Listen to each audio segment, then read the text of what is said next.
మీరు ఎలాంటి బిజినెస్ చేస్తున్నా ఏఐ టూల్స్ ద్వారా మీ బిజినెస్ ని డబుల్ చేసుకోవచ్చు. జస్ట్ 49 రూపీస్కే ఏఐ టూల్. హాయ్ అండి. మనం పాస్ట్ గురించి మాట్లాడుతూ ఉంటాం కదా, అప్పుడు ఎంత కన్ఫ్యూజన్ అసలు. వాజ్ వాడాలా, డిడ్డా, వీటూనా, ఏది ఎప్పుడు వాడాలి, ఇదంతా తెలియక. ఒక్క 5 minutes ఇన్వెస్ట్ చేయండి మీ టైం, నేను క్లారిఫై చేసేస్తా. యూజువల్గా మనకు వర్బ్ ఫార్మ్స్ తెలుసు కదా, V1, V2, V3. Eat, ate, eaten, go, went, gone, take, took, taken, తెలుసు కదా. టీచ్, టాట్, టాట్, ఇవన్నింటిని వర్బ్ ఫార్మ్స్ అంటాం కదా, V1, V2, V3. ఇందులో V2 ఎప్పుడు యూజ్ చేయాలి, వాజ్ ఎప్పుడు యూజ్ చేయాలి, డిడ్ ఎప్పుడు యూజ్ చేయాలి, ఇవన్నీ పాస్టే. ఏది ఎప్పుడు యూజ్ చేయాలని ఈరోజు మనం క్లియర్గా నేర్చుకున్నాం. ఓకేనా? V2 to talk about past completed actions. అట్లా చెప్తే కాదు, కానీ నేను వచ్చా, నేను తీసుకున్నా, నేను అడిగాను, నేను తిన్నాను, నేను కొన్నాను, ఇవన్నీ ఎప్పటి గురించి చెప్తున్నా నేను? పాస్ట్ గురించే కదా. సో ఇవన్నీ కంప్లీట్ అయిపోయిన పనులే కదా. తిన్నాను, ఆర్డర్ చేశాను, వండాను, సో ఇవన్నీ. సో ఏం చేయాలి? ఈ V2 వర్బ్ యూజ్ చేయాలి. పాస్ట్లో కంప్లీట్ అయిపోయిన పనులకి మనం జస్ట్ V2 వాడితే సరిపోతుంది. నేను తిన్నాను అంటే I ate, ఆమె వచ్చింది అంటే షీ కేమ్, ఆమె ఆర్డర్ చేసింది అంటే షీ ఆర్డర్డ్.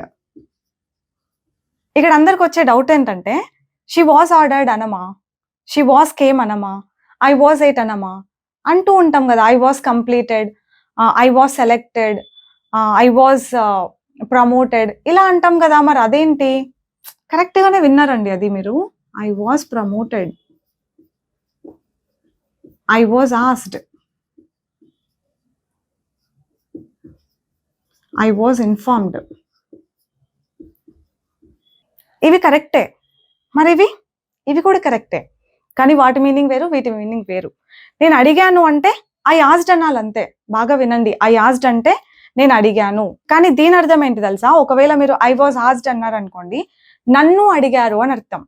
నన్ను అడిగారు, నేను అడిగాను వేరు, నన్ను అడిగారు వేరు కదా. నేను అడిగాను అంటే నేను వేరే వాళ్ళని అడిగినట్టు, నన్ను అడిగారు అంటే వేరే వాళ్ళు నన్ను అడిగినట్టు. దీని అర్థం అది. నన్ను అడిగారు వేరే వాళ్ళని, నేను అడిగాను అనాలంటే సింపుల్గా ఐ ఆస్క్డ్ అనాలి. ఐ వాజ్ ప్రమోటెడ్ అంటే నేను ప్రమోట్ అయ్యాను, అంటే వేరే వాళ్ళు నన్ను ప్రమోట్ చేసినట్టు. నేను ప్రమోట్ అయ్యాను.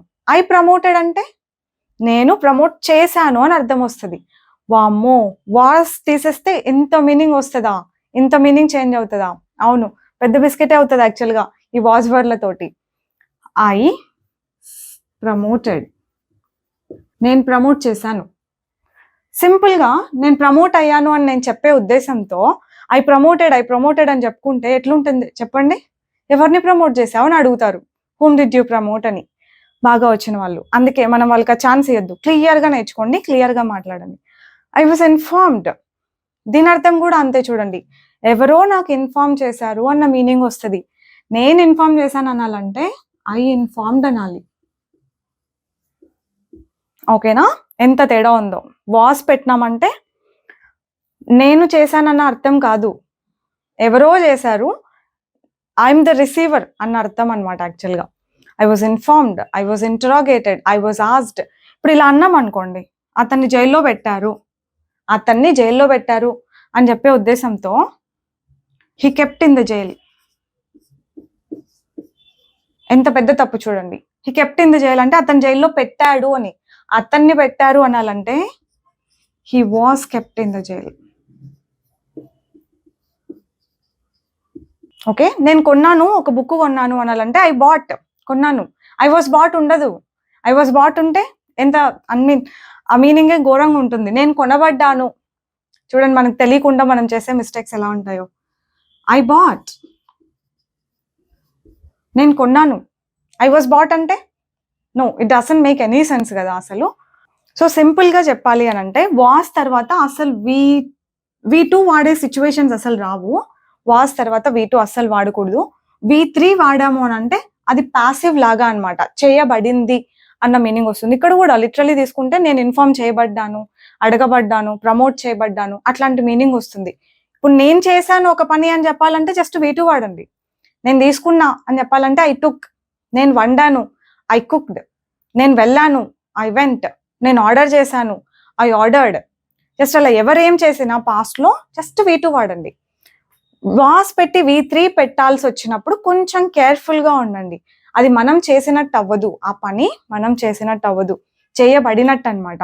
సో ఈ విషయంలో కొంచెం కేర్ఫుల్గా. నేను ఆర్డర్ చేశాను అంటే సింపుల్గా ఐ ఆర్డర్డ్.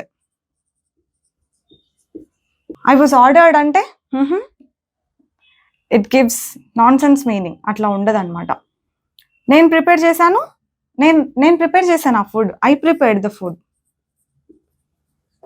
నేను ప్రిపేర్ చేసిన, నేను కొన్నా, నేను చూసాను ఆ movie, I watched the movie. I was watched ఉండదు, ఓకేనా. వాస్ పెట్టి V3 పెట్టేటప్పుడు కొంచెం కేర్ఫుల్గా ఉండండి. వాస్ పెట్టి V2 అసలు ఉండదు, అట్లాంటి సెంటెన్సే ఉండదు. ఇంకా did to ask questions. Did మనము క్వశ్చన్స్ అడగడానికి యూస్ చేస్తాం. సో డిడ్ అన్నది హెల్పింగ్ వర్బ్, దీన్ని క్వశ్చన్స్ అడగడానికి మాత్రం వాడుతూ ఉంటాం అనమాట. అగైన్ పాస్ట్ గురించి క్వశ్చన్సే. కొన్నావా, ఆర్డర్ చేసావా, తీసుకున్నావా, అడిగావా, అట్లా. ఇన్ఫార్మ్ చేసావా, నువ్వు ఇన్ఫార్మ్ చేసావా అంటే డిడ్ యూ ఇన్ఫార్మ్. ఇక్కడ కామన్ మిస్టేక్ అవుతుంది అందరు చేసేది, ఇక్కడ ఇన్ఫార్మ్డ్ రాదా, పాస్ట్ కదా ఇన్ఫార్మ్డ్ పెట్టాలి కదా అని అడుగుతూ ఉంటారు అనమాట. డిడ్ పాస్ట్ కాబట్టే డిడ్ యూస్ చేస్తున్నాం, మళ్ళీ ఇన్ఫార్మ్డ్ అన్నది ఇక్కడ యూస్ చేయకూడదు. మరి ఇన్ఫార్మ్డ్ ఎక్కడ వస్తుంది అంటే ఆన్సర్లో వస్తుంది. డిడ్ యూ ఇన్ఫార్మ్ అని అడిగితే ఎవరైనా yes I did, basic answer అట్లనే చెప్పాలి యాక్చువల్గా. డిడ్ యూ ఇన్ఫార్మ్ అంటే ఐ డిడ్ అని చెప్పాలి.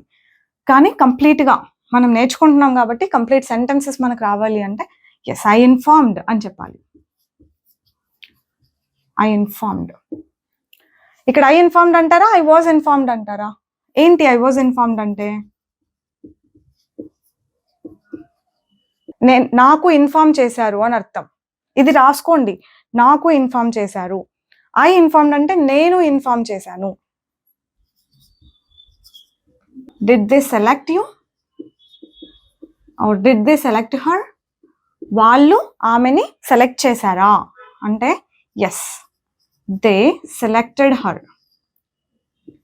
వాళ్ళు ఆమెని సెలెక్ట్ చేశారు. పొరపాటున దేవర్ సెలెక్టెడ్ హర్ అనొచ్చా? దేవర్ సెలెక్టెడ్.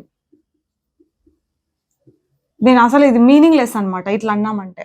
దేవర్ సెలెక్టెడ్ అని, దేవర్ సెలెక్టెడ్ అన్నామంటే వాళ్ళు సెలెక్ట్ అయ్యారు అన్న మీనింగ్ వస్తుంది మళ్ళీ. ఇక్కడ యాక్చువల్గా ఎలా చెప్పొచ్చు, షీ వాజ్ సెలెక్టెడ్ అని. షీ వాజ్ సెలెక్టెడ్, ఆమె సెలెక్ట్ అయ్యింది. ఆమె సెలెక్ట్ చేసుకుంది డ్రెస్ అనాలంటే she selected the dress. She selected the dress. ఇక్కడ మీకు డిఫరెన్స్ బాగా అర్థమైపోవాలి. షీ వాజ్ సెలెక్టెడ్కి షీ సెలెక్టెడ్కి ఎంత తేడా ఉందో. షీ సెలెక్టెడ్ అంటే ఆమె సెలెక్ట్ చేసుకోయింది ఆర్ చేసింది. షీ వాజ్ సెలెక్టెడ్ అంటే ఆమె సెలెక్ట్ అయ్యింది అని అర్థం. నేను రూమ్ క్లీన్ చేశాను, ఎలా అనాలి? నేను రూమ్ క్లీన్ చేసిన అని ఐ క్లీన్డ్.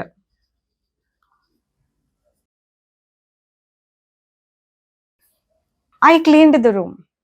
ఆ రూమ్ క్లీన్ అయ్యింది అని చెప్పడానికి ద రూమ్ వాజ్ క్లీన్డ్. ఇక్కడ ఏంటంటే నేను చేసిన, ఇంకొకరు చేసినారు అట్లాంటి మీనింగ్ ఉండదు. రూమ్ క్లీన్ అయింది అన్న మీనింగ్ వస్తుంది. ఇక్కడ నేను క్లీన్ చేశాను అని. అలా వాజ్ పెడితే ఏం మీనింగ్ వస్తుంది, వాజ్ లేకపోతే ఏం మీనింగ్ వస్తుందని మనకు క్లియర్ ఐడియా ఉండి తీరాల్సిందే. Only then we can speak correctly. So be very careful when you talk about past next time. V2 ఎప్పుడు యూస్ చేయాలి, V3 ఎప్పుడు యూస్ చేయాలి. V3కి చాలా యూసేజెస్ ఉన్నాయి, not only with was were. అవి మళ్ళీ మనం నెక్స్ట్ క్లాసెస్లో క్లియర్గా చెప్పుకుందాంలేండి. సో డిడ్ ఎప్పుడు యూస్ చేయాలి, ఒక్కసారి ఓవర్ వ్యూ ఇవ్వాలి అంటే డిడ్ పాస్ట్ గురించి క్వశ్చన్స్ అడగడానికి వాడతాం.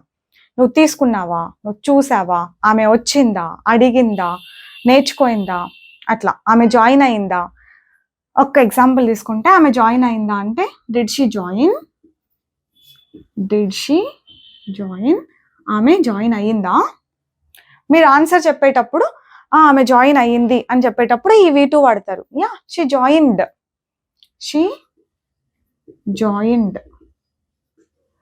ఇక్కడ షీ వాజ్ జాయిన్డ్ అని చెప్పినాం అనుకోండి, అప్పుడు దాని అర్థం ఏంటి? షీ వాజ్ జాయిన్డ్ అన్నామంటే ఆమె జాయిన్ అవ్వబడింది అని, అంటే వేరే వాళ్ళు ఆమెని జాయిన్ చేశారు అన్న మీనింగ్ వస్తుంది అనమాట. This is what we have to be careful with. So కొంచెం క్లారిటీ వచ్చింది అనుకుంటున్నాను.